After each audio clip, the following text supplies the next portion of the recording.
When the astronauts leave the LEM for their exploration of the lunar surface, they'll strap on one of the most important parts of the extravehicular mobility unit, the Portable Life Support System, or PLSS.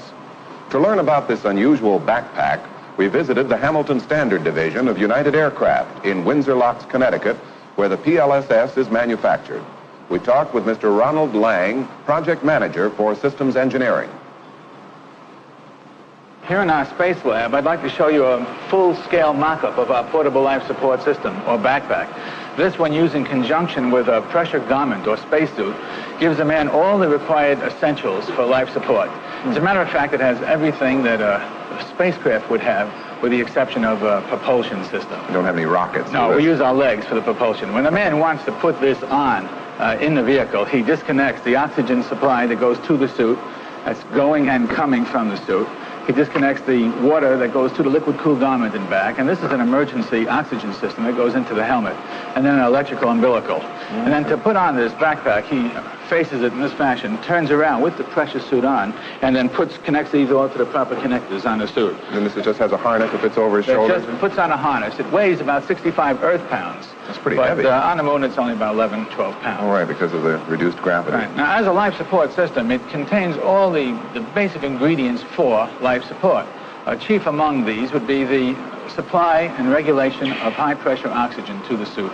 This oxygen bottle sitting right here contains a little bit over 1 pound of oxygen.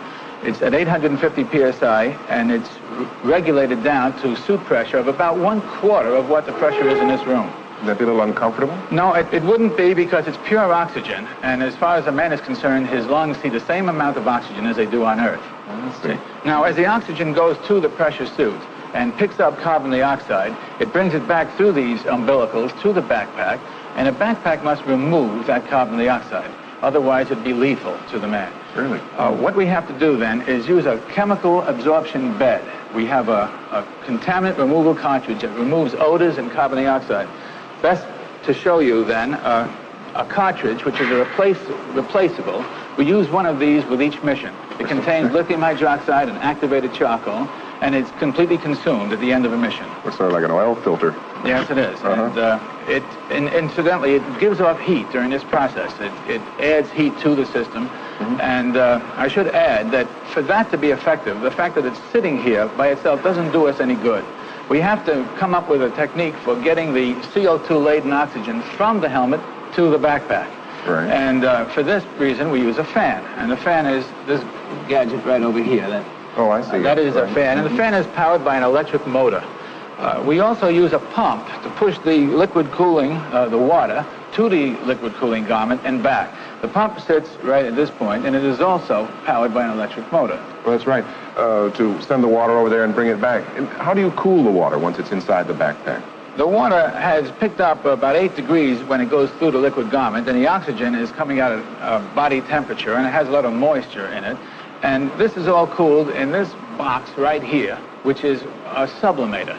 Now, a sublimator is best described by referring back to the big snowbanks in Maine that seem to disappear even though the temperature never goes above 32 degrees.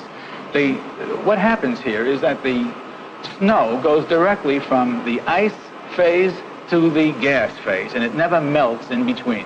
So the principle of operation here is exactly the same. What we do then is and let me show you, by the way, this is a sublimator, a complete and actual sublimator. The oxygen from the suit comes in through here and leaves here. The water comes in from here and leaves here.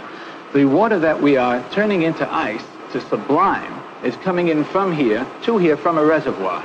And what it does is it becomes an ice layer in the layers in here, becomes ice, and to enable it to go from ice to gas, it must pull heat away from its surroundings.